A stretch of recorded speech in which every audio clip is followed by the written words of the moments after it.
Pollen agro minerals private limited. संशोधन, गुणवत्ता, सेवा के साथ हमारा लक्ष्य समृद्ध भारत। तो जो मिनिमम और मैक्सिमम टेम्परेचर की रिक्वायरमेंट रहती है, क्यों रहती है कि इसके ऊपर एक प्रोटीन लैप्सेट का लेयर होता है, और ये प्रोटीन लैप्सेट का जो लेयर रहता है, यानी जो ग्रीन ऊपर से जो आपको स्किन दिख रही है, इसके अंदर एक पेशियों का एक लेयर होता है, उसको सेल वॉल बोलते हैं।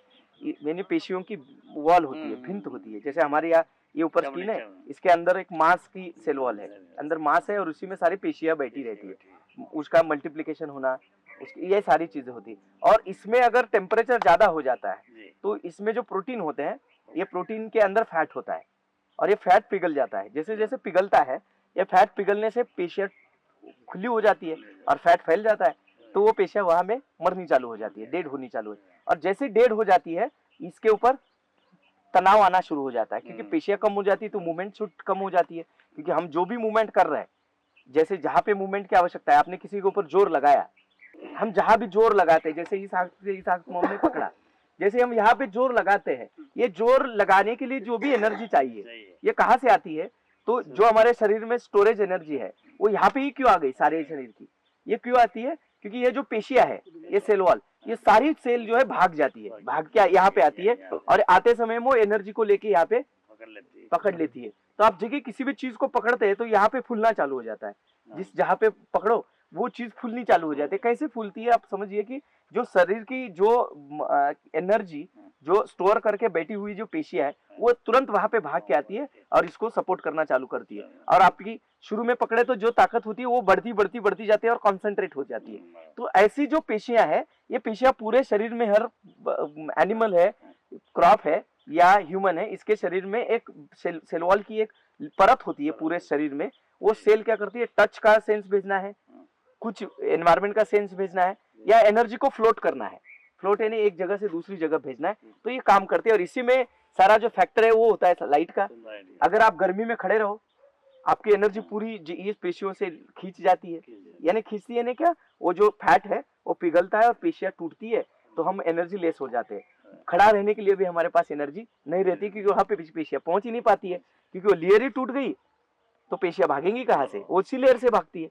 और यही फैक्टर इसमें होता है, और इसीलिए इसको मिनिमम और मैक्सिमम टेम्परेचर के लिए हम ये पॉली हाउस लगाते हैं, दोपहर को नेट खींचते हैं, जिससे कि लाइट अंदर तक कम आए। इसीलिए हम ओपन, और इसमें हम एक चीज पाते हैं, जैसे इन्होंने आते ही मुझे पूछा था कि इसमें स्टेम की लंबाई ज्यादा खींचती है, पत्ते बहुत चौड़े चौड़े हो जाते हैं। ये क्यों होते हैं? क्योंकि वो प्रयास करती है बॉडी, क्योंकि मुझे लाइट कम मिल रही है, इस कम लाइट से मैं ज्यादा खाना बनाना है, तो पत्ते को चौड़ा करूं। लेकिन इसमें दूसरापन क्या होता है? चौड़े से ज्यादा ये पतला हो जाता है। समझ गए ना? तो बाहर से हम इधर कितना भी प्रोटेक्शन करें, एक दो भी पेस्ट, सकिंग पेस्ट आ जाते हैं, पूरे पेड़ को खराब कर लेते हैं, एक दो ही। लेकिन बाहर 100 की तादाद में इतना खराब नहीं कर पाते, क्योंकि इसका पतलापन इधर क्या है? ज्यादा है। क्यों ज्यादा है? लाइट कम है। लाइट कम होने से क्या हो गया? उसके जो भी उसने क्या किया, पत्ते को बड़ा करने के चक्कर में उसको, उसकी जो लेयर है वो पतली कर दी। और इसीलिए सकिंग और च्यूइंग पेस्ट को अंदर तक अपना सक करने के लिए जो भी स्क्रबिंग करना है या सक करना है, तो उनके अंदर तक जो उनका निपल होता है वो अंदर दबाने में आसानी से वो सक्सेस हो जाते हैं। इसलिए ऊपर ऊपर ऊपर ऊपर में जब सबसे ज्यादा फेल ये प्रोजेक्ट कब हो जाते हैं? जब सकिंग पॉली हाउस में च्यूइंग और सकिंग पेस्ट की एक तादाद बढ़ जाती है, तो आपको ना के बराबर मुश्किल से कंट्रोल आता है, और फिर आप थक जाते हैं। इतना स्प्रे करने के बावजूद भी आपको उतना कंट्रोल नहीं मिलता है जितना कि आपको ओपन फील्ड में मिल सकता है। तो इसमें टोटल पैकेज में हम क्या समझे? तो हमें सबसे पहला पॉली हाउस को सक्सेस करना है, तो फैक्टर क्या समझने हैं? पॉली हाउस के फैक्टर बेसिकली 9 फैक्टर होते हैं। पॉली हाउस के 9 चीजें ध्यान रखो, कुछ भी कर सकते हैं और हाई रील पे जा सकते हैं। तो 9 फैक्टर क्या है? एक पहला फैक्टर होता है कि एनवायरमेंटल अपडेट के हिसाब से आपका नेट का इस्तेमाल। जैसे कि अभी गर्मी अक्टूबर हीट की हो रही है, लगभग चालू है, तो इस हिसाब से आपको पता चलना चाहिए कि लाइट डायमेंशन क्या है। लाइट डायमेंशन यानी सूरज जब आता है तो हमारे दिन कैसे करता है। देखिए, गर्मी में के सीजन चालू हो जाते हैं तो 14 घंटे का दिन होता है। कितने घंटे का? 14 घंटे का। और लाइट होती है 8-10 घंटे की, लो लाइट होती है 10 घंटे की, यानी रात होती है 10 घंटे की। बारिश चालू होगी, ये बराबर 22 जून से चालू हो जाएगा, फिर वो वहां से अक्टूबर 7 तक आ जाएगा। ये 7-8 अक्टूबर तक जब रहेगा तो 12 घंटा इक्वल रहता है। कैसे रहता है? 12 घंटे का लाइट और 12 घंटे की नाइट, लाइट और नाइट, ठीक है, 12-12। जैसे ही अक्टूबर शुरू हो गया, शूट होना चालू हो जाता है तुरंत। और जैसे शूट हुआ तो फिर लाइट का डायमेंशन चेंज हो जाता है। अभी कुछ पोल को खड़ा करके देखो, सुबह की लाइट और इसका डायमेंशन ये चेंज हो जाएगा। तो ये आपको सीखना है पॉली हाउस में, 9 फैक्टर में। 9 फैक्टर में पहला एक पोल, उसको बोलते हैं लाइट पोल। आपके पॉली हाउस खड़े करते ही एक लाइट पोल खड़ा करो, उसमें मार्क करो, फीट के मार्क करो, कितना फीट का? 15 फीट का पोल, और उसके जगह पे 15 फीट की खुली जगह, और उसका एक सर्कल बना के उसके भी ऐसे भी 15 फीट चारों तरफ उसके बना दो। तो आपको लाइट फैक्टर समझ में आता है। और हर हफ्ते में एक दिन उसको जाके देख लेना। समय क्या होगा? दोपहर की 2 बजे आपको समझाएगा कि लाइट फैक्टर क्या चल रहा है। उसी लाइट फैक्टर से इनको समझाना ना कि भाई यहाँ पे ये लाइट आ गई तो इसको खींच लो, और यहाँ पे चली गई खोला कर दो। हम क्या करते हैं? सेंटिमेंटल यूज करते हैं। सेंटिमेंटल यानी सुबह आ गए तो इसमें फैक्टर क्या होता है? एक गड़बड़ी से 1 घंटा भी रॉन्ग लाइट में ये चले जाते हैं, तो ये रॉन्ग लाइट में जो उसके सेल स्ट्रक्चर टूटता है, तो उसको रिकवर होने के लिए अगले 20 से 22 दिन लगते हैं। छोटा समय नहीं है। तो 22 समय ने आपके 4 पिकिंग खराब कर देता है। 1 घंटा कितनी बड़ी बात है, देखो पॉली हाउस में समझने जैसी है ना। क्योंकि वो स्ट्रोक उसके लिए, जैसे कि एक स्ट्रोक आ गया, जैसे कि आप कहीं घूमने चले गए, जैसे आप उठे राजस्थान से और कश्मीर चले गए, तो आपको लो लाइट स्ट्रोक आ जाता है। लो लाइट स्ट्रोक यानी आपकी शरीर को इतना लो का लाइट पता ही नहीं है, तो आपको इतनी ठंडी महसूस होगी। ये सामान्य आदमी वो घूम रहा है, हम चल ही नहीं पा रहे। ये क्या होता है? क्योंकि हमारे पेशियों का जो स्ट्रक्चर है वो उस लाइट को झेल नहीं पाता, इतनी लो लाइट उसके सिस्टम में नहीं है। तो ये स्ट्रोक उसको 22 दिन तक पीछे खींचता है। और ऐसे अगर महीने में 1-2 बार हो गया तो आपके पिकिंग लॉस तो 50% से नीचे आ जाएंगे। तो आप दवाई डाल के थक जाओगे, फिर दवाई कुछ असर नहीं करेगी। क्यों नहीं करेगी? कि वो लो लाइट हाई लाइट स्ट्रोक में बैठ चुका है। आप समझ में आ रहा है ना सर? जी समझ में आ रहा है। तो बताइए। ये एक लाइट पोल खड़ा करना है। 9 फैक्टर में से एक लाइट पोल बोलते हैं, जहाँ पे कोई डिस्ट्रैक्शन ना हो, जहाँ भी आपको खुली जगह मिले। और वो light pole 15 feet height, 15 feet चौड़ा, और उसको सर्कल 15 फीट का राउंड सर्कल बना के आप उसमें 1-1 फीट का मार्क डलवा के, एक कलर करके मार्क डलवा के रखिए। तो आपको समझ में आ जाएगा कि ये लाइट फैक्टर क्या करता है। आपको समझाता है कि यहाँ पे आपको खोलना है, यहाँ पे जाने के बाद बंद करना है। तो इनके लिए आपको आसानी होगी, परमानेंट ऑटोमेशन हो गया। समझ में आ रहा है? इसमें और कुछ शंका है आपकी? लाइट में ठीक है। अभी लाइट के बाद दूसरा सक्सेस होना है पॉली हाउस में, तो दूसरा सेक्टर क्या है? ये हो गया लाइट का, जैसे हमने समझा। अभी उसके बाद आती है 7 यानी अक्टूबर से 22 दिसंबर तक, ये होता है स्ट्रोकिला समय। स्ट्रोक यानी इतनी तेज लाइट आती है पृथ्वी के ऊपर। कैसे आती है? लाइट कम होती है, लाइट कोई बदली नहीं है, उसने के बल का वोल्टेज नहीं बढ़ा है। लेकिन होता क्या है हमारे यहाँ, इससे पहले हमारा बारिश का सीजन होके गया है। और ये बारिश के सीजन में जो पहाड़ पठार, इस एरिया में पानी जो जमीन में गया है, वो उपली 2 फीट के परत से उस पानी का वाप बनना चालू हो जाता है। और ये वाप दिन भर बन के ऊपर चली जाती है, और सुबह सुबह वो फिर जब उसमें जब ठंड बैठती है तो वो क्लॉट हो जाती है, और क्लॉट होके डेंस हो जाती है, डेंस होती है वो नीचे आ जाती है। तो सुबह सुबह आपको धुमस मिलता है या कोहरा मिलता है। समझ में आ रहा है? तो ये कहाँ से आता है? यही से पानी ऊपर जाता है दिन भर, वो नीचे आता है, उसका कोहरा बन जाता है। अभी ये जो कोहरा है, इसके ऊपर 10, 11, 12 बजे तक की सारी लाइट वो कोहरे के ऊपर ही बैठ जाती है, वो जमीन तक पहुंचती नहीं। और ये ना पहुंचने की वजह से उसका टेम्परेचर हाई हो जाता है, क्योंकि उसकी वाप बननी शुरू हो जाती है। और जैसे ही टेम्परेचर हाई होनी शुरू हो जाती है, आप समझिए, सूरज की लाइट की टेम्परेचर है आपकी 40, लेकिन ये कोहरा और पानी जो आया उसकी लाइट हो जाती है 63। आप समझ गए? तो उसका स्ट्रोक तो लाइट से भी बड़ा है। इसलिए हमारे देश में ये समय पाया जाता है 7 अक्टूबर से 22 दिसंबर। ये समय जो होता है, ये सबसे बड़ा खतरनाक समय होता है। यहाँ पे आप देखो कि पूरे साल की सबसे ज्यादा बीमारियां यही पैदा होती है, सबसे ज्यादा लोग यही बीमार पड़ेंगे, सबसे सारी फसलें यही बीमार होगी, सभी टाइप के एनिमल यही पे जो भी इशू आएंगे सबसे खतरनाक यही से समय क्यों है?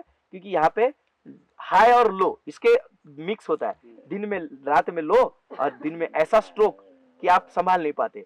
तो ये जो समय है ये, और 22 दिसंबर से फिर 22 फरवरी तक, उसके बाद ठंडी का मौसम रहता है। तो ये होता है लाइट स्ट्रक्चर इंडिया का पूरा।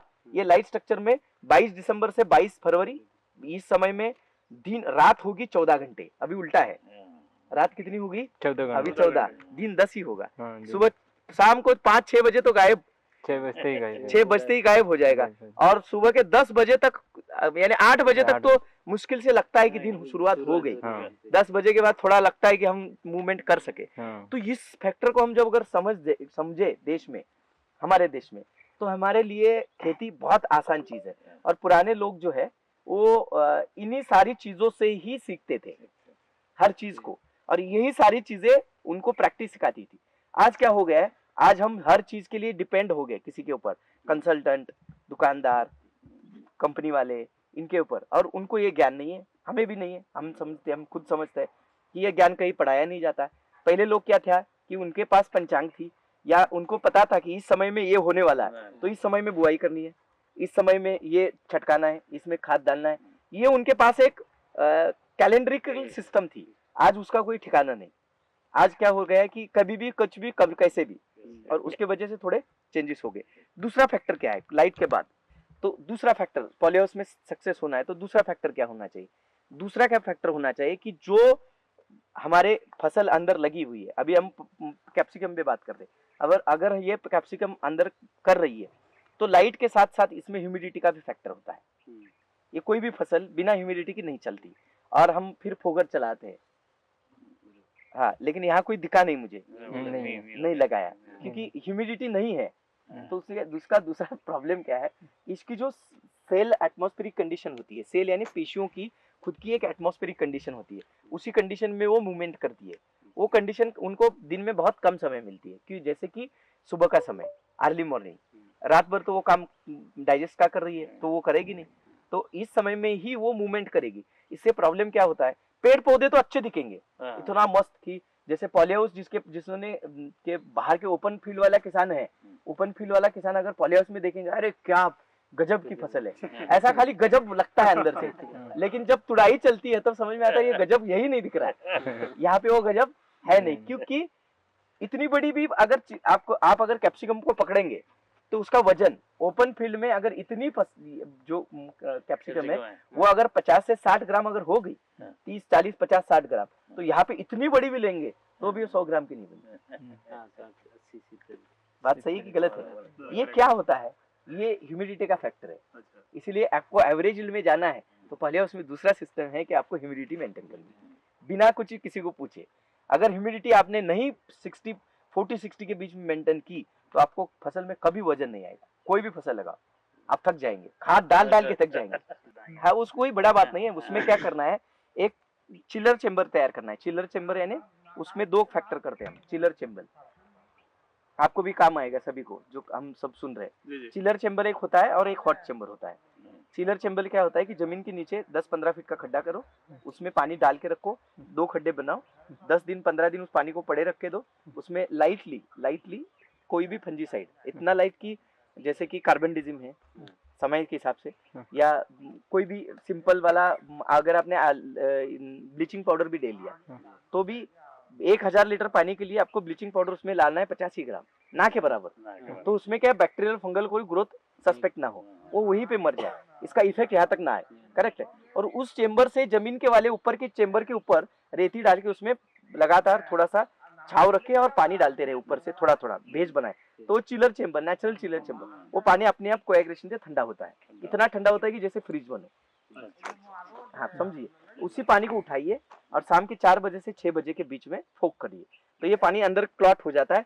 सुबह तक ये क्या होता है, अंदर पूरे फसल में फैल जाता है, और जैसे ही फसल फैलता है, इसके जो जैसे पहली गर्मी आ गई वो एनवायरनमेंट पे उछल जाता है, और इस एनवायरनमेंट को ठंडा बना के दिन भर रखता है। आप समझिए। हाँ, और जो भी कुछ बचा कुचा है, और करना कितना है, 1 एकड़ है तो आपको हर दिन में 150 लीटर पानी ही फोक करना है, इससे ज्यादा नहीं करना है।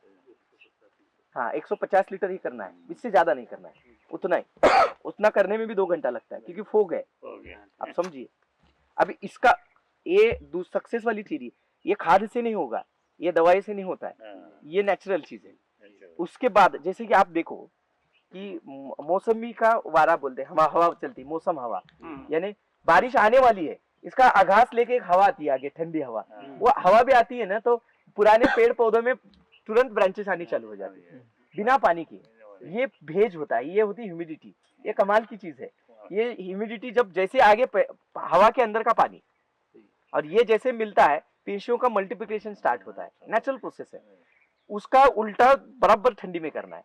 अभी ठंडी में आपकी पिकिंग लो हो जाती है अपने आप, मौसम ठंडा है, 10 बजे तक लाइट नहीं आती है, तो अंदर का भी बैठ जाता है, इतना बैठता है कि फ्लोरिकल्चर वाले तो इतने थक गए थे, आप समझिए कि इनका जो रोज की सबसे बड़ी डिमांड है, ये तो त्योहार वाला समय जो है वो है, और दूसरी है कि पूरे देश में वैलेंटाइन डे यानी फरवरी में आता है।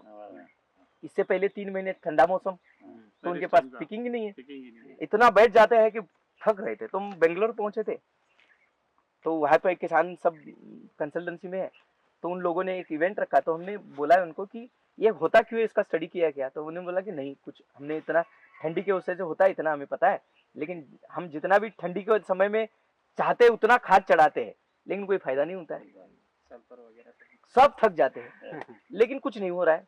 तो हमने समझा कि ये नेचुरल चीज है, आप थोड़ा सा दिमाग लगा के करिए। फिर हमने उसको हॉट चेम्बर बनाया सभी को, और हॉट चेम्बर में किया क्या, बस एक सोलर पैनल बिठाया, दिन भर पानी गर्म हो उस हॉट चेम्बर में चला जाए, जैसे रात की ठंडी आए फोगर स्टार्ट कर दो। गर्म पानी सुबह 6 बजे चालू किया, 10 बजे तक गर्म पानी फोक करता है, इतना अच्छा टेम्परेचर मेंटेन गया, सब स्प्राउटिंग आ गई। बस इतनी एक 1.5-2 लाख रुपए की पैनल, सोलर पैनल लगी थी बड़े बड़े पॉलीहाउस में, इसने एक चीज से अंदर की सारी ठंडी को भगा दिया, खत्म हो गया, फ्लावरिंग ही फ्लावरिंग। तो ये दवाई का काम नहीं है, इसलिए हमें इस चीज को उल्टा करना है, एक सोलर पैनल एक लगाना है छोटा सा, जिसको ठंडी में यूज करना है, और बाकी समय में चिलर पैनल, ये दोनों से फोगिंग करते रहो, मजा आता है। ये जो चीजें है, ये इतने पतले पत्ते, ये आपको महसूस होगा कि पत्ते जड़े जाड़ हो रहे हैं, क्यों, क्योंकि एटमॉस्फेरिक रॉन्ग एटमॉस्फेरिक की वजह से हो गया है। आपने इसको इतने ऐसे एनवायरनमेंट में रखा है, जैसे कि एसी में आपका आदमी को रखो, बाहर आ जाता है तो वो ऐसे बौखला जाता है एसी से, समझ में नहीं, उसका दिमाग काम नहीं करता है।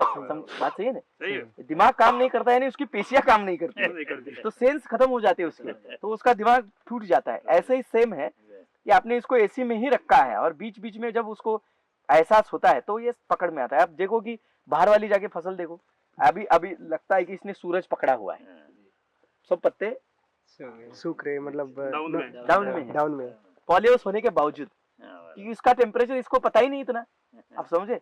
यही बाहर में देखो, ऐसा इतना इफेक्ट नहीं आएगा, ऊपर वाले 2 पत्ते झुकेंगे, बाकी वाले तो खड़े ही खड़े, क्यों है, क्योंकि उसको वो एनवायरमेंट पता है, उससे वो उसके लिए वो होता है सर, वो बाहर के जैसे हंस रहे, मतलब मुस्कुराते हैं इनके। हाँ, और ये थोड़े अभी जैसे दिन में भी ये कर रहे। तो दूसरा फैक्टर है आपको कि ह्यूमिडिटी मेंटेन करना। तीसरा फैक्टर जो है, ज्यादा समय नहीं लूंगा, जल्दी से जल्दी निपटाता हूं। तीसरा समय, जैसे पहले हमने देखा, बताया आपको लाइट पोल, दूसरा होता है ह्यूमिडिटी। ह्यूमिडिटी में लो ह्यूमिडिटी, हाई ह्यूमिडिटी।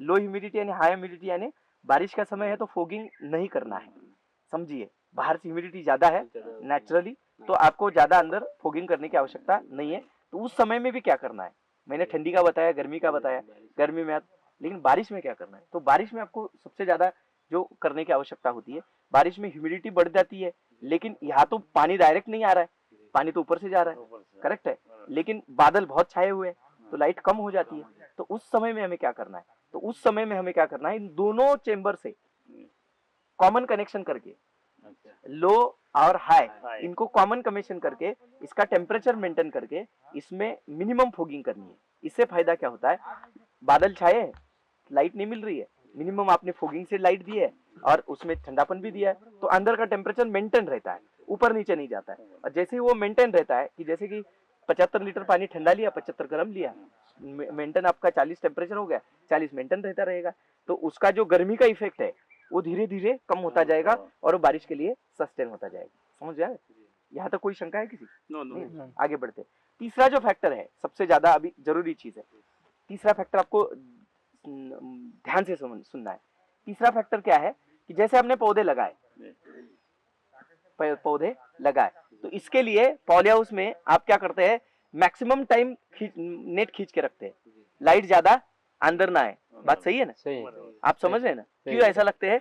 क्योंकि पौधे छोटे हैं, मर ना जाए, ज्यादा गर्मी हो या आप समझे ना? समझ गए सर। इसमें आपको करना क्या है, वो मास्टर वही हमारा वही करते हैं, ये करते हैं। हाँ, तो इसमें आपको करना क्या है, आप तो ये जो बेसिक चीज है, बेसिक में अभी देखिए कि पौधे लगाए हैं, उस पौधों के लिए हमें इस एनवायरनमेंट में सस्टेन करना है। तो करना क्या है आप समझिए, आप सभी को सुनना है। तो इसको आदत डालनी है इस एनवायरनमेंट की। तो आदत डालने की सिस्टम है। आप जैसे हम खड़े हैं तो यहाँ पे पसीना बहुत ज्यादा है। क्यों है? टेम्परेचर ज्यादा बाहर इससे ज्यादा है, हवा चल रही है सब खुली। हवा चल रही है सबसे ज्यादा। ये जो बात इन्होंने की, हवा चल रही है। हवा जब चलती है तो कभी भी टेम्परेचर कॉन्सेंट्रेट नहीं होता है। कॉन्सेंट्रेट यानी हवा जब चल रही है, यहाँ पे अभी लाइट आके गिरी है तो ये हवा यहाँ चली गई, तो ये टेम्परेचर यहाँ पे चला गया, तो यहाँ आते आते फिर हवा चली आगे चला गया। तो एक जगह पे वो टेम्परेचर जमीन तक नहीं आता है। लेकिन आपने हवा रोक दी, लेकिन लाइट ऊपर से आ रही है, तो अंदर कॉन्सेंट्रेट टेम्परेचर है। आपकी अभी सोच क्या है कि बाहर से मेरा टेम्परेचर कम है, उल्टा है, कॉन्सेंट्रेट टेम्परेचर यहाँ ज्यादा है। ये समझने जैसी बात है, बहुत छोटी बात है, लेकिन बहुत गड़बड़ करने वाली बात है। बाहर में तो हम बोलते हैं कि पॉली हाउस डाला है हमने, हमारे क्या प्रॉब्लम है? ये पेपर भी बहुत सारा लाइट को कम कर देता है, करेक्ट है, लेकिन वो कम जितना कर रहा है उससे ज्यादा हमारी हवा कम करता है, करेक्ट है ना? वो हवा एक जगह पे नहीं है, ऐसे ऐसे ऐसे भाग रही है। और जैसे भाग ये गर्म हुई तो आगे चली गई तो लाइट धीरे धीरे नीचे आ रही है ऐसे। उसको स्पाइरल लाइट सिस्टम बोलते हैं। इसको क्या बोलते हैं? Spiral light system. स्पाइरल यानी जमीन तक लाइट पहुंचते पहुंचते ऐसे हो रही है। इसी की वजह से आपको जैसे सफोकेशन और हिपोकेशन जो होता है ना, कि ऐसा महसूस नहीं होता है। जितनी भी डार्क लाइट हो ना, उतना बहुत अच्छा लगता है कि आपकी पसीने बंद हो जाते हैं। पसीना जब आता है सुबह 10 से 12 बजे और शाम के 4 से 6 बजे, ये 2 समय ही से पसीना आता है। उसके बीच में पसीना नहीं आता है, सूखा सूखा लगता है। ये चेंज आपको समझना है। गर्मी में क्या करना है आपको समझना है, ये बात आपको भी समझना है। गर्मी की आदत डालने के लिए नेट जो है इसको सिस्टम में लाओ, और ये आप कम करो कि गर्मी की आदत 22 दिन की, कितनी? 22 दिन की। सर्दी की आदत 22 दिन की, और ठंडी की आदत भी 22 दिन की। 22 दिन में एक दिन लाना है कि पूरा नेट खुला, यहाँ तक उसको बनाना है। तो आपकी जिम्मेदारी, समझ रहे? 22 दिन तक इस पौधे को ऐसा खड़ा करो कि दोपहर में भी इसका पत्ता ना झुके। तो कैसे करना है?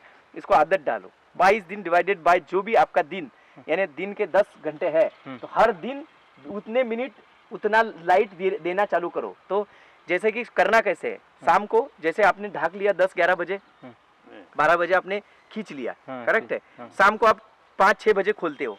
उसको क्या करना है? हर दिन आपको 21 दिन या 22 दिन में शुरू कैसे करना है? हर दिन 15 मिनट पहले खोलते आना है, उल्टे उल्टे खोलते खोलते खोलते खोलते खोलते 4 बजे का 3 बजे, 3 बजे का 2 बजे, 2 बजे का 1 बजे, और 1 बजे का फुल्ला दिन खुला, खत्म। उस दिन ये जो पौधा है ये पूरे गर्मी के लिए तैयार होता है, और इसी एनवायरनमेंट में उसको खुद को वो खड़ा करता है। उसके बाद इसके ऊपर बायोटिक और अबायोटिक स्ट्रेस नहीं बनते। अब ये बहुत बड़ी चीज है। बायोटिक और अबायोटिक जो स्ट्रेस है, ये क्या करते हैं? यहाँ की आपकी प्रोडक्शन को घटाते हैं। ये तनाव में चलते हैं, ये तनाव मुक्त हो जाते हैं, फिर 3 महीने आराम। उस वेदर के लिए वो सस्टेन होता है। तो आपको मुश्किल से 1-8 घंटा बीच में खींचना पड़ेगा, नहीं तो कुछ नहीं। समझ में आ रहा है? समझ में। आदत हर को है, डलवाना आपकी जिम्मेदारी है। लेकिन हम करते क्या है? हम क्या करते हैं? सुबह ढाक दिया, शाम का खोल दिया, दिमाग बंद, सोचना बंद। तो हम उससे नुकसान क्या हुआ कि उसकी जरूरत भी देखी नहीं, और उसको एडवर्स भी देखा नहीं। तो उसमें लॉस क्या हुआ कि मिनिमम जितना टेम्परेचर चाहिए वो भी नहीं मिला। समझ में आ रहा है? तो हमें ये दूसरा फैक्टर जो हमने, तीसरा फैक्टर जो हमने आपको बोला है, जैसे पहला हमने बोला लाइट पोल, दूसरा ह्यूमिडिटी, और तीसरा जो है कि पौधा जब हम लगाते हैं तो उसको टेम्परेचर या लो टेम्परेचर हाई टेम्परेचर के कैसे सस्टेन किया जाए। जैसे पौधा लगाया तो आपको यहाँ से अभी सिस्टम चालू हो जाती है। देखो कि अभी ये फसल अपने लगा के कितने समय की बात है? ये 1 महीना हो गया, 35 दिन की हो गई। अभी 35 दिन में ये क्या है कि ये जो नीचे से जो आ रहा है इसका स्टेम, ये वहां से व्हाइट होते होते पहला जो यहाँ पे अभी प्रोडक्शन स्टार्ट हुआ, यहाँ तक ये पहली ब्रांच है, यहाँ से यहाँ तक इसमें व्हाइट, पूरा व्हाइट चेन आनी चाहिए, व्हाइट जाली आनी चाहिए। जाली समझ में आती है? व्हाइट ऊपर की इसके सफेद कलर की मैं आपको दिखाऊं। हाँ ये व्हाइट होना चाहिए सर। हाँ, बस। सिस्टम में वो व्हाइट होना बस चाहिए। ये ऐसी दिख रही है। हाँ, ये ये पहला ब्रांच है। हाँ। यहाँ तक इसको व्हाइट बनाना है और ये जिस दिन व्हाइट बनेगा उसी दिन ये फसल आपकी साल 1.5 साल 2 साल चलने के लिए तैयार होती है। क्योंकि इसको बोलते हैं हम ये स्टेम, इसको बोलते हैं स्टेम, इसको क्या बोलते हैं रनर स्टेम। हाँ, रनर स्टेम है ना, पहले ब्रांचेस वाली स्टेम। हाँ, ये रनर जो मेन स्टेम है इसको व्हाइट कलर जब भी आता है जब ये मैच्योर होती है, मैच्योर यानी परिपक्व होती है, और वो परिपक्व जब तक नहीं तब तक आपका भविष्य नहीं, समझिए। और इसके लिए आपको करना क्या है, हर दिन आपको लाइट से खेलना है, ये आपकी जिम्मेदारी। लाइट से यानी लाइट यहाँ तक पहुंचेगी तभी जाके ये परिपक्व बनती है। अभी आप पहुंचा के दिखाइए लाइट वहां तक, कवर कर लिया पूरा, उसने कवर कर दिया। और लिफ्टिंग, हाँ लिफ्ट की हो गई। आप समझ गए ना? समझ गए, बिल्कुल कवर कर लिया। मैडम आपको समझा रहा हूँ, अभी कैसे पहुंचाएंगे लाइट तक वहां तक? नीचे की पत्ती आता है, नीचे वाली पत्ती पूरे अभी पहुंचाना मुश्किल हो जाता है। क्यों हो जाता है? क्योंकि लाइट की डायमेंशन आप देखिए, तो अभी लाइट कंधे पे है, कान तक आते दोपहर हो जाएगी, निकल जाएगी। तो मैं खड़ा हूँ तो बगल में शैडो है, तो उसके लिप काटनी पड़ेगी। हाँ, तो पहला काम है कि कैप्सिकम में सक्सेस होना है तो जमीन से पहली ब्रांच तक एक भी पत्ता नहीं रखना है, कभी भी ध्यान रखना, एक सिंगल भी पत्ता नहीं रखना है। फिर आपने जो पहली ब्रांच रखी वो गलत रखी, वहाँ पे ब्रांच को भी नहीं रखना था। पहले 18 इंच तक यानी 1.5 फीट ये दायरा खाली स्टेम ही स्टेम होना चाहिए। ये होता है, इसको बोलते हैं हम 27 फीट का होता है, 27 इंच का, इसको बोलते हैं माइक्रो क्लाइमेट कंडीशन। इसको क्या बोलते हैं? माइक्रो क्लाइमेट कंडीशन यानी सूक्ष्म वातावरण कक्षा। इसी कक्षा में पूरे दुनिया में ये प्लैनेट जो है पृथ्वी, इस कक्षा में सारे टाइप के फंगल, बैक्टीरियल, वायरल सारे डिसीज होते हैं। इसीलिए हम 4 पहिए पे सोते हैं। क्यों सोते हैं 27 इंच के ऊपर? क्योंकि हम रात को 2 बजे के बाद हमारा मुंह खुलता है और नाक बंद हो जाती है अपने आप नेचुरल, और उसी से हम अगर ये माइक्रो क्लाइमेट कंडीशन वाले वायरल फंगल डिसीज अगर हमारे पेट में चले जाए और हमारी इम्यूनिटी टूट जाए तो वो डिसीज हमारे पेट में बढ़ने चालू हो जाते हैं, हमारे शरीर में बढ़ते हैं। इसलिए हम 27 इंच के ऊपर वाली पहिए पे सोते हैं। क्यों सोते हैं? इसीलिए सोते हैं, आराम के लिए नहीं सोते, इसीलिए सोते हैं। ये पुराने लोग बहुत होशियार थे। ये 27 इंच वाली जो माइक्रो क्लाइमेट कंडीशन जमीन के नीचे वहाँ पे सारे भरे पड़े हैं, पूरे दुनिया पे यानी प्लेनेट के ऊपर है ये। और इसीलिए हर चीज, जैसे कि पुराने लोग खाना बनाते हैं और रखना है तो ऊपर सिंक पे रखते थे, कि जब हम पौधा लगाए तो पहले 20 से 22 दिन की आपकी जिम्मेदारी है इसको आदत डालना है टेम्परेचर की, और स्टेम तक लाइट को पहुंचाना है। तो करना क्या है आज के, ठीक है जो हुआ है, अभी करना क्या है, ये जो आपकी नाखून है, इस नाखून से डेट को थोड़ा समय आगे से देखो मैं कैसे कर रहा हूँ, तोड़ो मत, देखो ये दोनों हाथ से मैं कर रहा हूँ, आप ध्यान से देखो। इस मैंने डंडे को नहीं तोड़ा है, डंडे को वहीं पे रखा है, तो डंडा मैच्योरिटी का साइन होता है, मैंने उससे निकाला नहीं है। अब देख लो, उसे आराम से करो जो भी करना है, बस ये ऐसा आपका अभी ये पहला काम है, इतना आपको निकालना है। ये जैसे निकलेगा इसका भी निकलेगा, लाइट वहां तक पहुंचेगी जैसे पहला फ्रूट लगा है, करेक्ट है। यहाँ तक अगर जैसे ये पूछेगा, ये जो ऐसा ढीला है ये खड़ा होना शुरू हो जाएगा, ये स्टेम जो है ये मैच्योर हो जाएगा, और ये स्टेम जब मैच्योर होगा तो उसी बात उसमें स्टोरेज बनेगा। क्या बनेगा? स्टोरेज। और ये स्टोरेज जब बनता है, ये जब स्टोरेज बनता है तो उसी के साथ वो एनवायरमेंटल प्रोडक्शन बाकी सारी चीजें उसी के अंदर चलाता है। अगर वो नहीं है तो वो लाइव फीडिंग में चलता है, लाइव यानी आज दिया आज देगा, कल के लिए कुछ नहीं है तो सिकुड़ जाएगा, समझ रहे ना। और ये लंबे समय की रेस में घोड़ा नहीं चलेगा, तो इस लंबे समय में चलाना है। तो तीसरी बात है, पॉली हाउस में कोई भी फसल लगाओ 1.5 फीट तक उसको कुछ नहीं रखना है, खुला रहना चाहिए। हवा अंदर से यहाँ से वहाँ टहलनी चाहिए। ये हवा जब टहलती है तो माइक्रो क्लाइमेट कंडीशन अपने नीचे रहती है और बिना प्रॉब्लम का हम ऊपर आराम से चलते हैं। समझ में आ गया? अभी ये हमारी ब्रांच गलत होगी, इसमें से एक ये रखते या ये रखते, इसको बोलते ट्रायंगुलर सिस्टम। क्या बोलते हैं उसको? ट्रायंगुलर। अभी ये हो गया 4 ट्रैंग, यानी उसको 2-2 आते हैं हर एक को, कभी भी देख लेना। चिल्ली में कभी भी आप देख लेना, एक चिल्ली आ गई एक ब्रांच में, एक पत्ते से एक चिल्ली आ गई तो उसके अगले पत्ते से 2 ब्रांच आ जाती। फिर एक उसमें एक चिल्ली आ गई तो उसके सामने जो पत्ता आएगा उसमें 2 ब्रांच आ जाएगी। तो इसके लिए हमें क्या करना है? ट्रायंगुलर सिस्टम को डेवलप करना है। लौकी में जैसे अपनाते हैं सर, करेक्ट, ट्रायंगुलर सिस्टम यानी क्या, ये पहली ब्रांच को निकाल देते तो ये ब्रांच ऊपर आ जाती, तो फिर हमारी ऊपर आके दो लाइव में, एक स्टोरेज में, दो लाइव में, एक स्टोरेज में अपोजिट में चलती है। तो एक में फ्लावरिंग चलती है, एक में पिकिंग चलता है और एक बडिंग में चलती है। तो ये ट्रायंगुलर सिस्टम हमारा पिकिंग कंटिन्यूस रखता है। बात समझ में आई? इसके बाद हमें क्या करना है कि स्ट्रेप्टोमाइसिन और कॉपर हाइड्रोक्साइड इसकी एक लाइट स्प्रे ले लेनी है। जैसे आपने पिकिंग कर दिया, आफ्टर पिकिंग, हाँ ये जैसे आपने थिनिंग कर दिया, इसको थिनिंग बोलते हैं, ये थिनिंग कर दिया, ये हटा दिया, उसके बाद ये करना है। अभी इस ब्रांच को निकालना मुश्किल है क्योंकि उसकी अटैचमेंट पूरे बॉडी से है तो वो नहीं निकलेगी, लेकिन शुरू में हम उसको निकाल सकते थे। तो अभी हो गया है, करेक्ट। अभी जैसे ही दूसरा मैं आपको ये बताता हूँ, जैसे ये हो गया कि हमारा तीसरा फैक्टर कि हम इसको बोलते हैं थिनिंग। ये जितना अच्छा थिनिंग आप करेंगे उतने लंबे समय तक आप हाई पिकिंग में ले जा सकते हैं इनको, नहीं तो खाद भी ये नहीं करती है। उसके बाद हमें इससे आगे क्या करना है, 7 फीट का दायरा यानी 5 फीट ये यहाँ से हो गया, सॉरी 6 फीट का दायरा यहाँ तक इसको मेंटेन करना है। अभी इस आपने 2 लगाए लाइन, या लगाना था एक ही लगाना। आपने कितनी लाइन लगा दिए? 2 झिकझैक करके, करेक्ट है। लगाना था एक, क्यों लगाना है? क्योंकि ये बेड का नजदीक है आपका। अगर आपका बेड 7 फीट पे होता तो 2 ठीक है, लेकिन आपका बेड ये दायरा 5 फीट के दायरे में, आप समझ गए ना? तो 5 फीट के दायरे में आपके 2 बेड बन गए। तो अभी इसको ये लेवल पे जब मेंटेन करते हैं तो उसकी रियल ब्रांचेस निकलती है ऐसी, और ये ब्रांचेस पे जो प्रोडक्शन आता है वो ऊपर नहीं आता है। क्योंकि कभी भी देखो, जितना आप नीचे से फूट लेंगे वो हाई वेट वाला होगा, ज्यादा वजन वाला। जैसे जैसे ऊपर जाओगे किसी भी फसल में, किसी भी जितने हाइट पे जाओगे उसमें उसकी साइज भी छोटी होती जाएगी और वेट भी लोटा होता जाएगा। क्यों होता है? क्योंकि जमीन से खाना और पानी लेने वाले जो जाइलोम और फ्लोएम होते हैं, ये जितनी दूर ऊपर जाएंगे उनकी जो दायरा जितना दूर होगा उसमें वो मेटालिक फर्टिलाइजर को नहीं ले जा पाते। खाली पानी और ग्लूकोज फीड और हाई सोल्यूबल वाले एलिमेंट जाते। तो वेजिटेटिव ग्रोथ तो मिलती है, यानी ग्रोथ तो आएगी, लेकिन उसमें फल फ्रूट ज्यादा नहीं आएंगे तो भी छोटे आएंगे। आप समझ में आ रहा है? एक आध स्प्रे करते हैं तो थोड़ा बहुत अच्छा लगता है क्योंकि ऊपर से रेडी मिल जाता है, फिर सिकुड़ जाता है। तो फिर वजन तो नहीं आएगा लेकिन साइज दिखेगी।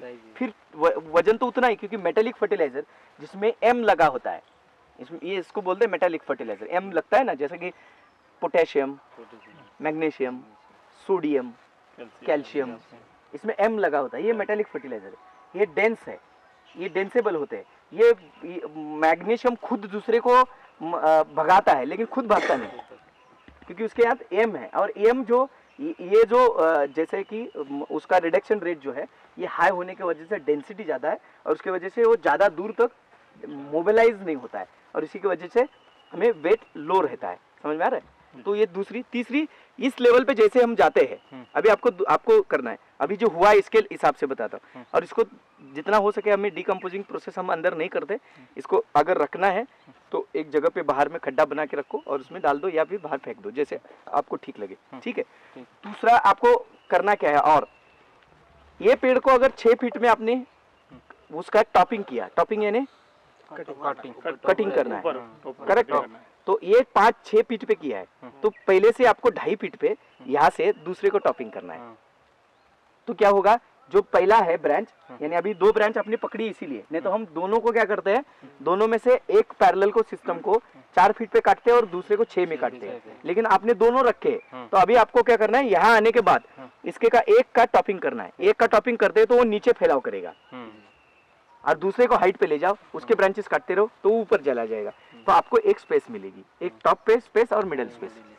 ये 2 स्पेस में आपको अभी बढ़ाना है क्योंकि आपने डेंस लगाया इसीलिए, 2-2 लगाया इसीलिए।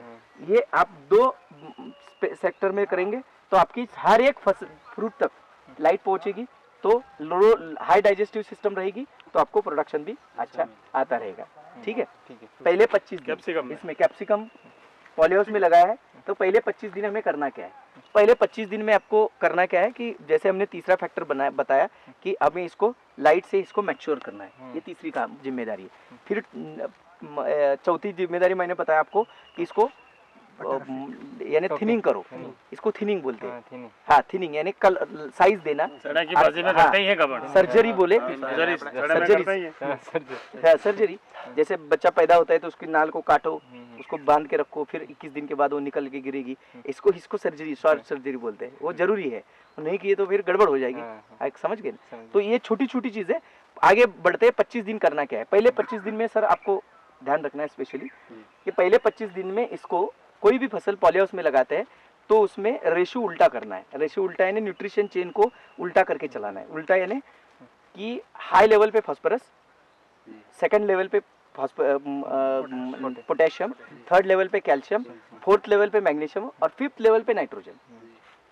यानी अगर आपने 2 मोलार मास फास्फेट दिया तो उससे आधा पोटेशियम, उससे आधा कैल्शियम, उससे आधा मैग्नीशियम और उससे आधा नाइट्रोजन। यानी अगर आपके शेड्यूल में पहले 25 दिन में 1 kg अगर फॉस्फेट है तो आधा kg उसमें पोटेशियम जाएगा, उसी के आधा यानी 250 ग्राम आपका मैग्नीशियम जाएगा, कैल्शियम जाएगा, उसी के नीचे आधा यानी 125 ग्राम यानी 125 ग्राम मैग्नीशियम जाएगा और उससे आधा 75 ग्राम नाइट्रोजन जाएगा। इससे बोलते हैं कि स्पाइनर सिस्टम, इसको क्या बोलते हैं, स्ट्रक्चर ऑफ पाइनर सिस्टम। यानी डाइअमोनियम फास्फेट अपन जैसे ही देंगे तब डीएपी इसमें देंगे तो यूरिया का भी दहन सर। नहीं, डीएपी तो देना ही नहीं है क्योंकि कॉम्प्लेक्स तो हमें चलाना ही नहीं पहले 25 दिन देना, इसलिए कंट्रोल यानी स्पाइनर सिस्टम यानी अंदर की जो स्पाइन है हमारी यानी हमारे हड्डियों का ढांचा, ये पहले समय में बनता है। और इसी के लिए इसमें करना क्या है, हाई लेवल पे फास्फोरस, उसके पीछे पीछे पोटेशियम और कैल्शियम, ये तीनों जब इकट्ठा आते हैं तो स्ट्रक्चर स्पाइनर स्ट्रक्चर बनता है, तो इसकी हाइट कम जाएगी। ये आपकी हाइट 35 दिन के हिसाब से बहुत ज्यादा है। इसमें सर यहाँ जो कंपनी वाले हैं वो उसको 40-10-10 देते हैं, नाइट्रोजन सबसे ज्यादा आपने दिया है। समस्या वही है, ये हाइट नहीं गया ना, ये गड़बड़ हो गया। आप समझ गए ना, ये हमें हाइट क्यों चाहिए, पूरे 1.5-2 साल 7-6 फीट तक खत्म करना है।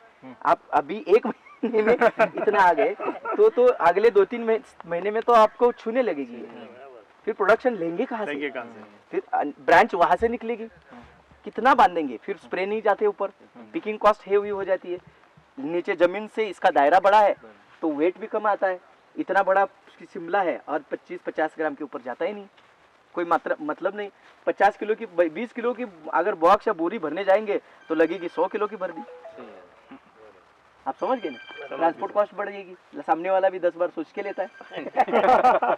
तो ये सारी चीजें गड़बड़ है, जो बेसिक है उसमें ध्यान दीजिए। ये मुझे पता नहीं यहाँ पे कितने एग्रोनॉमिस्ट कैसे आपको सपोर्ट कर रहे, लेकिन ये चीजें होनी चाहिए जो उनको समझनी है। तो ये पहले 25 दिन ये उल्टे रेशो से खाद। दूसरा, पानी देने का समय जो है, जो पानी हम देते हैं कि पौधा लगा है तो हर दिन हर पौधा, जितने भी पौधे हैं, इसको काउंट करके हर पौधे को 50 ml से ज्यादा पानी नहीं देना है। पहला हफ्ता फिक्स 50 ml, 50 मिली ही पानी देना है। ध्यान से सुनना, 50 मिली ही पानी, क्योंकि इसका इवापोरेशन अगर ये गर्मी में लगा है तो अक्टूबर से ज्यादा या फरवरी मार्च अप्रैल में 50 ml से ज्यादा नहीं देना है। अगले दूसरे 50 से डायरेक्ट 200 ml करना है पर पौधा, 200 ml के ऊपर नहीं देना है। 200 ml मेंटेन करना है 25 दिन तक, बस, उससे ज्यादा पैसा पानी नहीं देना। इतना जब हम पानी देते हैं तो पानी जो है ऊपरी कक्षा में फैलता नहीं, पानी जो है ऊपरी कक्षा में फैलता नहीं, और हर दिन जितना गया है उसको पकड़ के वो भेज बनाता है। और जैसे भेज बनाते दूर जाएगा, जड़ों का विस्तार भी दूर दूर दूर दूर तक फैला। और आपने पहले नया लगाया इस हिसाब से ज्यादा दे दिया पानी, तो बेड जो है पहले ही भेज होगी, अभी अगला पानी आप ऊपर से फैल रहा है, समझ रहे हैं। तो जड़े जो है, पानी उधर बहुत है तो जड़े फैलाव ही नहीं करती, उसी जगह पे बैठ जाती है, समझ रहे। इसलिए पानी को क्या करना है, पहले 50 ml और 200 ml के ऊपर पानी देना नहीं, और उसको भी देते समय हफ्ते में 1-2 बार गैप ही देना है, पूरा देना ही नहीं कुछ। तो इससे क्या होगा, पेड़ भेज पकड़ेगा, और जो ढीलापन है बेड का, ये भेड़ का ढीलापन नहीं रहेगा। अभी जो आपने मल्चिंग जो है, मल्चिंग का ढीलापन जो है, ये मल्चिंग का ढीलापन ये अपने काम का नहीं है। अभी ये मल्चिंग जो आपकी डली है, ये ढीलापन है, इसको मल्चिंग नहीं बोलते। ये ढीलापन क्या है कि बीच में टॉक्सिक गैस पैदा करता है। हवा डायरेक्ट जा रही है लेकिन लाइट जा नहीं रही है, तो वो हवा टॉक्सिक बननी चालू हो जाती है। इसीलिए बेड़ जब भी आप पौधे लगाए तो मल्चिंग को चिपका के लगाओ। मल्चिंग कैसे चिपकानी है, उसके पहले लगाने से पहले 8 दिन बेड़ को भिगाओ। 8 दिन यानी फुल पानी नहीं, 8 घंटे का पहला पानी होता है, उसके बाद 4 दिन रेस्ट, फिर 4 घंटे का पानी होता है, फिर 2 दिन रेस्ट, और फिर 2 घंटे का पानी होता है। तो बेड पूरा भेज बन जाता है, पूरा बेड कोरा नहीं रहता है। और चालू रखो बेड, पानी कम पानी चालू रखो, और चालू में ही मल्चिंग को खींचो हम, तो अपने आप वो पानी के साथ चिपक जाती है। एक दफा चिपक गई तो हम जीत गए। तो जब मिट्टी के साथ जैसे चिपकती है, कार्बन लाइट वहाँ पे फ्लोट हो जाती है, और मिट्टी के ऊपर काला रंग चिपक जाए तो वहाँ पे एयर गैप नहीं बनते, और नहीं बनते तो सब जड़ें जमीन के अंदर उतरती है। आप अभी खोल के देखो, सारी जड़ें आपके मिट्टी के ऊपर है। क्यों? जैसे अभी एक आध महीना हो जाए ना, काट के देख लो ना, सारी जड़ें ऊपर ही दिखेगी। ऐसा क्यों हुआ? क्योंकि आपका पेपर गैप में है, लाइट ऐसी है, ये लाइट इसे चिपक गई तो जड़ें नीचे आ जाएगी, यानी मिट्टी में जाएगी। जैसे मिट्टी में जाएगी तो पानी खाद के संपर्क में रहेगी। समझ में आ रहा है? समझ में। तो ये छोटी छोटी चीजें है, लेकिन बहुत इफेक्ट करती है। तो ये चाहता है कि 25 दिन का जो आपका संगोपन है वो आपको करना है, और इसी बीच में 4 बार, 25 दिन में 4 बार 750 ग्राम, 1.5 kg और 2 kg, और उसके बाद 2 kg के बाद 3 kg, 75 750 ग्राम म्हणजे 750 ग्राम, 1.5 kg, 2.5 kg और 3 kg। इस हिसाब से 4 बार कैल्शियम नाइट्रेट हर हफ्ते चलाना है। कैल्शियम नाइट्रेट के साथ चलाना है कैल्शियम नाइट्रेट, बोरॉन, उसके साथ आपको चलाना है बोरॉन के साथ साथ बिना भूले प्रोटीन। हाँ, और प्रोटीन में क्या क्या लेते हैं? प्रोटीन लैप्सेट जो भी बाजार में मिलता है वो लीजिए, और इतना ही खाली अगर पैकेज बना के चलाएंगे तो ये क्या करता है, जितना भी आपने बाकी वाले एलिमेंट दिए हैं इसके संपर्क में रह के जो स्टेम है उसकी साइज बढ़ाता है और प्योर मैच्योर बनाता है। ये 4 राउंड पहले 25 दिन, ये 25 दिन हम अगर सीख गए तो पहले उसमें हम मास्टर बन जाते हैं, क्योंकि यहाँ पे बेसिक फिजिकल स्ट्रक्चर बनती है वो स्पाइनर के साथ। और यहाँ पे जैसे अभी ये देखो ना, ये हाइट, इतनी बड़ी हाइट जो कर दिया, ये बहुत मगजमारी वाली काम है। आप संभाल नहीं पाएंगे बाद में, क्योंकि अभी इतना लंबाई खींच रहा है। इतना बढ़ने के बाद प्रोडक्शन नहीं बढ़ेगा, इसमें सभी में मिलके 20 मुश्किल से फ्रूट आएंगे। ये इतने में चाहिए हमें। आप समझ गए ना? समझ गए। हाँ, पहला 1.5 फीट से 2.5 फीट। पहला देखो, इसमें हम कैलकुलेशन करते हैं कि 18 महीना, 18 महीने से ज्यादा हमें इंटरेस्ट नहीं है इसमें चलाने में। आप कितने समय से लेकर लगाए थे? राजू भाई कितना टाइम चलती है? 9 महीने 9-10 महीने बस हम सोचते हैं कि 18 महीना चलना है। कितना? 18 महीने। इसमें 2 रेस्ट टाइम आते हैं। हाँ, कहानी होगी कि नहीं नर्सरी चलता वालों है। की कमाई नहीं होगी इसमें, ये है। इसलिए सर वो क्या है, नहीं, ऐसा एग्रोनॉमिस्ट आ रहे हैं, मतलब इसकी ग्रोथ, उनका शेड्यूल जो दे रखते नहीं, हैं। ग्रोथ तो जैसे साहब ने बताया ना, हाँ, वो वो- उसका क्योंकि इसमें इन्वेस्टमेंट इतनी हमने की है, लगाने से 2.5 महीने तो ये लो प्रोडक्शन में चलता है। आंखें वाले 2-2.5 महीने फिर लो प्रोडक्शन में चला। 9 में से आपके 2.5 गए तो 4 ही महीने प्रोडक्शन में आया। करेक्ट है ना? तो आपने हार्वेस्ट क्या किया ही नहीं। कुछ नहीं किया, हार्वेस्ट तो हुआ ही नहीं। और नया प्रोडक्शन में फिर खर्चा डाला, फिर दुगना खर्चा लेके फिर वापस खड़े करो, फिर 2.5 महीने कुछ नहीं है, फिर अगले लास्ट फिर 2.5 महीने कुछ नहीं है। तो कमाया क्या? आधा ही कमाते हैं ना। इसीलिए इसको, ये बेसिक मैं जो बता रहा हूँ, ये स्पाइनर 18 महीने की इसीलिए कर रहा हूँ कि जैसे 6 महीने हो गए इसको काट लो, काटने के बाद एक बार लीप गिरा दो, गिराने के बाद रेस्ट दे दो एक 15 दिन 20 दिन की, फिर लीप ब्रांचिंग करा दो, फिर नीचे से ब्रांचिंग ले लो, फिर उसको बढ़ाते, फिर समझेंगे ये नया प्लांटेशन है। और ये जिस दिन समझेंगे हम, उसी दिन हम प्रॉफिट में रहेंगे, उसी दिन हमारी एग्रीकल्चर सिस्टम बेसिक में आएगी। अदरवाइज हम खर्चे में ही मर जाएंगे, है ना। और 365 दिन हमारे पास नहीं होगा तो व्यापारी आपके पास सर्वाइव कैसे होगा? कम से कम 1 साल तो उसको दो। आप अगर 2-3 महीने के लिए देंगे तो वो पुराने कस्टमर को छोड़ के आपके पास क्यों आएगा? फिर बेचने में गड़बड़ है। फिर लोकल मार्केट में बेचो तो पैसा नहीं बनता है, क्योंकि लोकल वाले, ओपन वाले सस्ते में बेचेंगे, वो उनको 40 रुपए 30 रुपए भी बहुत है। आपको तो 100 रुपए से नीचे बेचना भी है तो आपको डर लगता है, 50 60 100 तो मिलने ही चाहिए, ऐसा आपकी सोच है, क्योंकि उतना आपने इन्वेस्टमेंट किया है। तो आपको ये दोनों कंपटीशन संभालने हैं। करेक्ट है? करेक्ट। इसकी हर महीने की एक न्यूट्रिशन चेन है। इसमें 5वीं बात है, ये ध्यान से रखना, इसकी एक चेन होती है, ये 33 डेज की चेन होती है। इसमें आप ध्यान से सुनना, जैसे कि एक में अभी फ्लावर आ रहा है, अभी इसमें बर्डिंग, इसको बोलते हैं पहला बर्डिंग। एक ब्रांच में बर्डिंग से फ्लावर हो रहा है, दूसरी ब्रांच में वो फ्लावर से सेटिंग हो रहा है, तीसरी ब्रांच है ये बना हुआ सेटिंग जब फ्रूट जो है वो साइज पकड़ रहा है। तो एक साथ ये 4 काम चल रहे हैं, 5वां भी काम चल रहा है, एक ब्रांच भी निकल रही है कहीं ना कहीं से। तो ये 5 काम एक साथ पौधा चलाता है, ब्रांचिंग, बडिंग, फ्लावरिंग, सेटिंग और साइज। 5 काम एक साथ है। करेक्ट है, लेकिन हम खाद देते एक ही चीज के, एक साइज के, एक फोकस के, फ्रूट बड़ा होना चाहिए। फ्रूट बड़ा होना चाहिए। फिर फ्रूट बड़ा होने के चक्कर में होता क्या है कि फ्रूट तो बड़े हो जाते हैं, लेकिन फ्लावरिंग दब जाएगा, बडिंग वहीं पे रुक जाएगी, ब्रांचिंग वहीं पे रुक जाएगी। तो फिर एक पिकिंग आगे, दूसरी पिकिंग बहुत ठीक ठाक, तीसरी पिकिंग में फिर नीचे, फिर चौथी में एक आप जादूगर कोई आता है, बोलता है ये टॉनिक स्प्रे करो, ये पीजर स्प्रे करो, फिर बढ़ेगा, फिर एक आध इस पिकिंग ऊपर, फिर एक आध पीछे नीचे, फिर डाउन। ऐसे में आपने मुश्किल से 4 महीने पिकिंग करनी है, उसमें भी 2 महीने ऊपर नीचे में चले जाते हैं। तो असल में पिकिंग तो अपनी 2 ही महीने रही। 2 महीने रही। करेक्ट है ना? आप 9 महीने से आपको 2 महीने में पिकिंग है, तो आपसे सबसे ज्यादा लॉस में है। ये पूरे देश का हमारा हाल है, ऐसा आपका ही नहीं है, सभी जगह का है। यही हाल है कि असल में अगर देखा जाए तो हाई पिकिंग में हम 2 ही महीने चलते हैं 9 महीने में। कैलकुलेशन करके दिखाओ, फैक्ट्स दिखाएंगे आपको। महीने में 2 पिकिंग अच्छी आती है मुश्किल से, तब तक नीचे ऊपर में ही होते हैं हम। नहीं, अब भी दिख रहा है सही, ऐसे में होते हैं। फिर डाउन। फिर डाउन कि ये जो है इसको हम बोलते हैं कि रियल फ्लोटिंग में चलना है। फ्लोटिंग यानी क्या?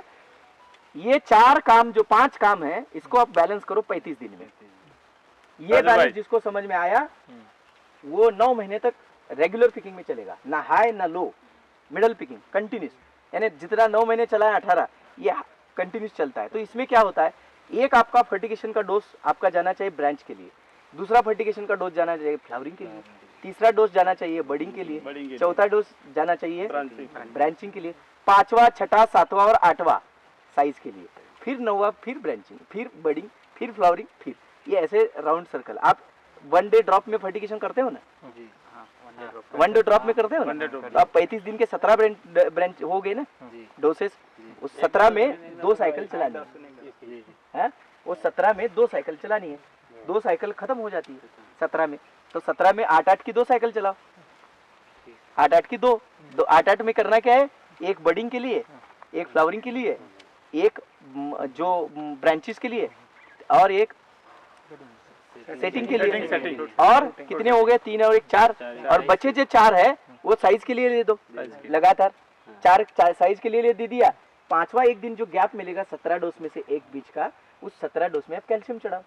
13-0-45 कैल्शियम नाइट्रेट, बोरॉन, खत्म, तीनों मिला के खत्म होगी बात। तो आपका सेटिंग हो गया, बडिंग हो गया, फ्लावरिंग हो गया। साइज के लिए 4 लगातार दे दिए, जो साइज था, क्योंकि ज्यादा चाहिए साइज, तो साइज भी आ गया। फिर ब्रांचिंग, तो आपकी पिकिंग लगातार साइकिल में चलती है, कोई ना ऊपर ना नीचे, एक कॉन्सेंट्रेट सिस्टम में आप चलते हो। वेदर को चलाते रहो, आराम से चलता रहेगा। करेक्ट है? करेक्ट।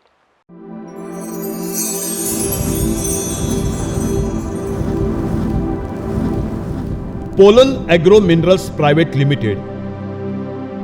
संशोधन, गुणवत्ता, सेवा के साथ हमारा लक्ष्य समृद्ध भारत।